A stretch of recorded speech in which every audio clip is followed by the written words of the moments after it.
হরে কৃষ্ণ।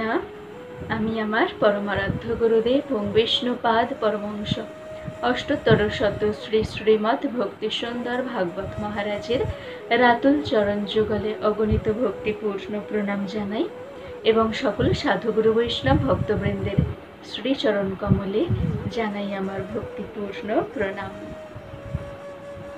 আজ আমরা জানব শান্তি লাভের 3টি সূত্র সম্পর্কে। শ্রীমদ্ ভগবদ গীতায় ভগবান শ্রীকৃষ্ণ শান্তি লাভের 3টি সূত্র সম্পর্কে বলেছেন। গীতার 5ম অধ্যায় অর্থাৎ কর্ম সন্ন্যাস যোগ, কর্ম সন্ন্যাস যোগের 29টি মানে 29 নম্বর শ্লোকে ভগবান বলছেন, ভোক্তারং যোগ্য তপসাং সর্বলোক মহেশ্বরম সুহৃদং সর্বভূতানাং জ্ঞাত্বা মাং শান্তিমৃচ্ছতি। এই শ্লোকটির অর্থ ঠিকঠাকভাবে জানতে পারলে আমরা বুঝে যাব যে শান্তি লাভের 3টি সূত্র কি কি। প্রথম সূত্র, শান্তি লাভের প্রথম সূত্র যেটা, ভোক্তারং যোগ্য তপসাং, অর্থাৎ ভগবান শ্রীকৃষ্ণ তিনি সমস্ত যজ্ঞ এবং সমস্ত তপস্যার পরম ভোক্তা। আমরা যা যজ্ঞ করি না কেন, যা কিছু যজ্ঞ করি না কেন, যা তপস্যা করি না কেন, সকল যজ্ঞ এবং তপস্যার পরম ভোক্তা হলেন পরমেশ্বর ভগবান শ্রীকৃষ্ণ। এটিকে জানা হলো শান্তি লাভের প্রথম উপায়। এটা আমাদের মাথার মধ্যে রাখতে হবে যে সকল যজ্ঞ এবং তপস্যার পরম ভোক্তা হলেন পরমেশ্বর ভগবান শ্রীকৃষ্ণ। তাহলে আমরা যা কিছু কর্ম করি না কেন সব পরমেশ্বর ভগবান শ্রীকৃষ্ণের সুখবিধানের জন্য করা উচিত, কারণ তিনি তো ভোক্তা, পরম ভোক্তা, আর আমরা ভোগ্য। ভোক্তারং যোগ্য তপসাং। আচ্ছা, দ্বিতীয় সূত্র, শান্তি লাভের দ্বিতীয় সূত্রটা কি আমাদের জেনে নিতে হবে। দ্বিতীয় সূত্রটি হলো সর্বলোক মহেশ্বরম, মানে যিনি সকলের মহেশ্বর। মহেশ্বর শব্দের অর্থ হচ্ছে যিনি ঈশ্বরেরও ঈশ্বর, তিনি মহেশ্বর, তিনি পরমেশ্বর। আর পরমেশ্বরকে তিনি হলেন ভগবান শ্রীকৃষ্ণ। শ্রীমদ্ ভাগবতমে বর্ণিত হয়েছে, কৃষ্ণস্তু ভগবান স্বয়ং, অর্থাৎ শ্রীকৃষ্ণ হচ্ছেন স্বয়ং ভগবান। আর শ্রী ব্রহ্মা বলছেন কি, ঈশ্বর পরম কৃষ্ণ সচিদানন্দ বিগ্রহ অনাদিরাদির গোবিন্দ সর্বকারণ কারণম। ঈশ্বর পরম কৃষ্ণ অর্থাৎ পরমেশ্বর হলেন শ্রীকৃষ্ণ। সচিদানন্দ বিগ্রহ, তিনি সৎচিৎ এবং আনন্দ স্বরূপ। অনাদিরাদির গোবিন্দ, তিনি সকলের আদি, তিনি আদি পুরুষ। সর্বকারণ কারণম, সর্বকারণের পরম কারণ তিনি, পরমেশ্বর ভগবান শ্রীকৃষ্ণ। তো শান্তি লাভের দ্বিতীয় সূত্রটি হচ্ছে কি, যে এটা জেনে যাওয়া যে সবার পরমেশ্বর হলেন ভগবান শ্রীকৃষ্ণ, তিনি সমস্ত শক্তির মূল উৎস, তিনি সকলের প্রভু। এটা জেনে যাওয়া হচ্ছে শান্তি লাভের দ্বিতীয় সূত্র। আর তৃতীয় সূত্রটি কি? তৃতীয় সূত্রটি হলো সুহৃদং সর্বভূতানাং, সর্বভূতের, সকল জীবের সুহৃদ হলেন পরমেশ্বর ভগবান শ্রীকৃষ্ণ। মানে সুহৃদ শব্দের অর্থ হচ্ছে যিনি আমাদের হিত কামনা করেন, যিনি আমাদের মঙ্গল বিধান করে থাকেন। শুধু যে মঙ্গল বিধান করে থাকেন তা না, নিঃস্বার্থে বিনা স্বার্থে তিনি আমাদের মঙ্গল বিধান করে থাকেন। তিনি আমাদের হিত কামনা করেন বিনা স্বার্থে। ভগবান তিনি বলেছেন এটা গীতায় যে হে পার্থ, এই ত্রিভুবনে আমার চাওয়া পাওয়ার কোনো কিছু নেই। নমং কর্মাণি লিম্পন্তি নমে কর্মফলে স্পৃহা, যে আমার কোনো রকম কর্মফলের প্রতি স্পৃহা নেই। এই ত্রিভুবনে আমার চাওয়া পাওয়ার কোনো কিছু নেই, কিন্তু তবুও আমি আমার কর্তব্য কর্ম করে চলেছি,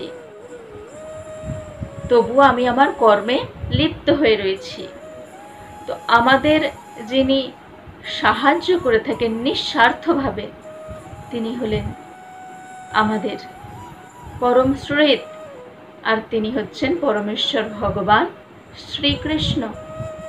নমে পার্থাস্তি কর্তব্যম ত্রিষু লোকেষু কিঞ্চন নানো বাপ্তমবাপ্তব্যম বর্ত এব চ কর্মণি। যে এই ত্রিভুবনে আমার চাওয়া পাওয়ার কোনো কিছু নেই, তবু আমি আমার কর্মে লিপ্ত হয়ে রয়েছি।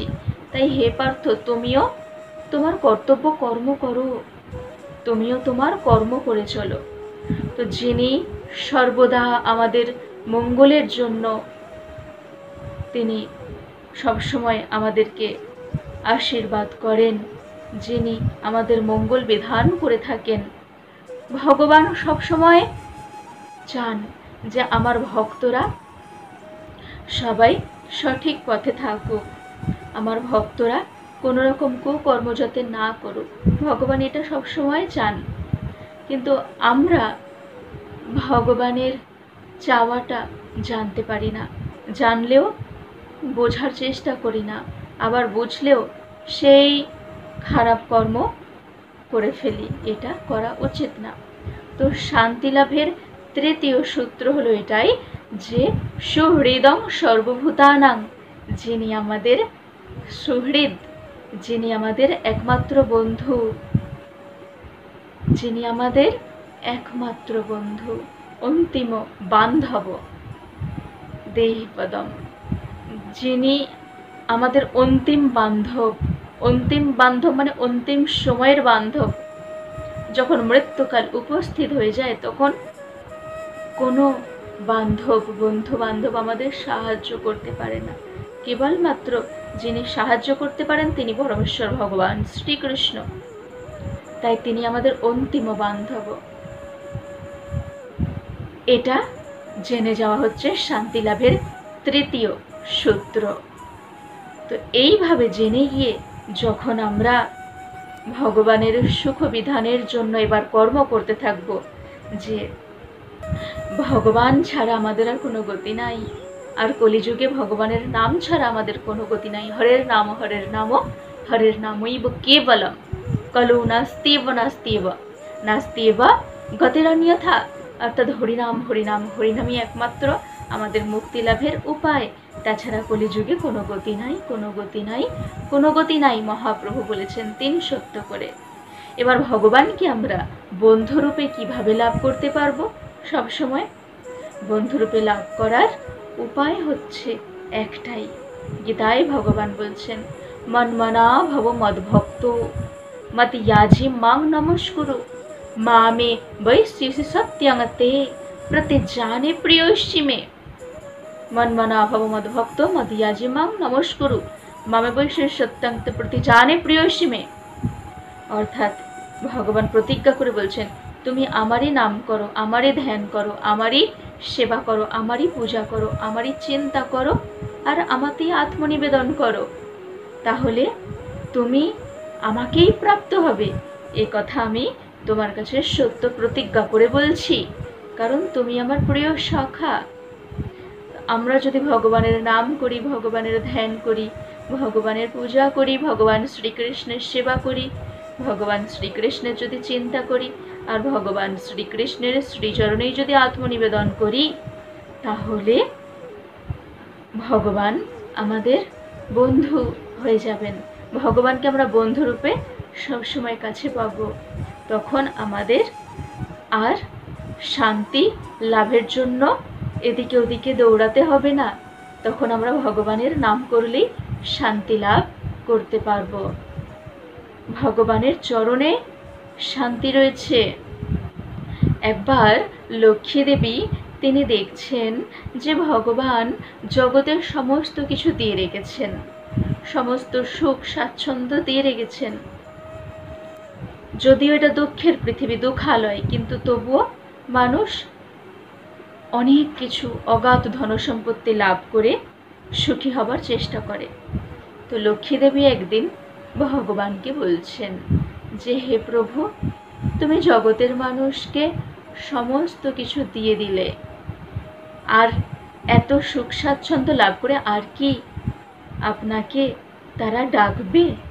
আর কি আপনার উপাসনা করবে? তারা তো জাগতিক জিনিসপত্র, মিথ্যা জিনিসপত্র লাভ করে তারা ভাববে যে এটাই বুঝি আমার আনন্দের বিষয়, সেই নিয়ে মত্ত থাকবে, কেউ তো আর আপনাকে ডাকবে না। তখন ভগবান হাসলেন। মাতা লক্ষ্মী দেবী তিনি বললেন যে, হে প্রভু, আপনি হাসছেন কেন? তখন ভগবান তিনি বললেন যে, হে লক্ষ্মী দেবী, আমি সব কিছু জগতের মানুষদেরকে দিয়ে রেখেছি, কিন্তু দেখো একটা জিনিস আমার পায়ের তলায় রয়েছে। লক্ষ্মী দেবী তিনিও লক্ষ্য করলেন যে ভগবান পায়ের তলায় কি যেন একটা চেপে রেখেছেন। লক্ষ্মী দেবী বললেন যে, হে প্রভু, আপনি পায়ের তলায় কি চেপে রেখেছেন? ভগবান বললেন যে, পায়ের তলায় আমি শান্তিকে চেপে রেখেছি। জগতের সমস্ত কিছু আমি দিয়ে রেখেছি, জগতের মানুষ সমস্ত কিছু লাভ করবে, কিন্তু শান্তি তারা পাবে না। জগতের যাই কিছু তারা লাভ করুক না কেন, যা কিছু তারা লাভ করুক না কেন, শান্তি তারা পাবে না, কারণ শান্তি আমি দেইনি। শান্তিকে আমি আমার চরণের তলায় রেখেছি। শান্তি কেউ যদি লাভ করতে চায়, তাহলে আমার চরণে আসতে হবে, আমার চরণাশ্রয় গ্রহণ করতে হবে। তো ভগবানের চরণাশ্রয় লাভের এবার উপায় সম্পর্কে জানতে হবে। ভগবানের চরণে আশ্রিত হওয়ার আগে সাধুগুরু বৈষ্ণব ভক্তবৃন্দের শ্রীচরণে আশ্রয় গ্রহণ করতে হবে, সদ্গুরুদেবের শ্রীচরণে আশ্রয় গ্রহণ করতে হবে, শরণ নিতে হবে। এ সম্পর্কেও ভগবান বলে দিলেন গীতায়, তদ্বিদ্ধি প্রণিপাতেন পরিপ্রশ্নেন সেবয়া উপদেক্ষন্তি তে জ্ঞানং জ্ঞানিনস্তত্ত্বদর্শিনঃ। অর্থাৎ অপ্রাকৃত সেবা দ্বারা শ্রী গুরুদেবের সন্তুষ্ট বিধান করার চেষ্টা করতে হবে, বিনম্র চিত্তে প্রশ্ন জিজ্ঞাসা করতে হবে, তবেই সেই তত্ত্বদ্রষ্টা পুরুষ আমাদেরকে যথার্থভাবে জ্ঞান প্রদান করবেন। কিভাবে ভগবানের কৃপা লাভ করতে পারবো, কিভাবে ভগবানের চরণে আমরা ঠাঁই পাব, সে সম্পর্কে সদ্গুরুদেব নির্দেশ প্রদান করেন। সদ্গুরুদেবের কৃপা ছাড়া ভগবানের কৃপা লাভ করা সম্ভব নয়। আর সদ্গুরুদেবের কৃপা থেকে যারা বঞ্চিত, তারা শান্তি লাভ কখনোই করতে পারবে না। হয়তো মনে হবে যে জাগতিকভাবে অনেক কিছু লাভ করে তারা সুখে আছে, কিন্তু না, ওটা সুখ না, ওটা হচ্ছে দুঃখ।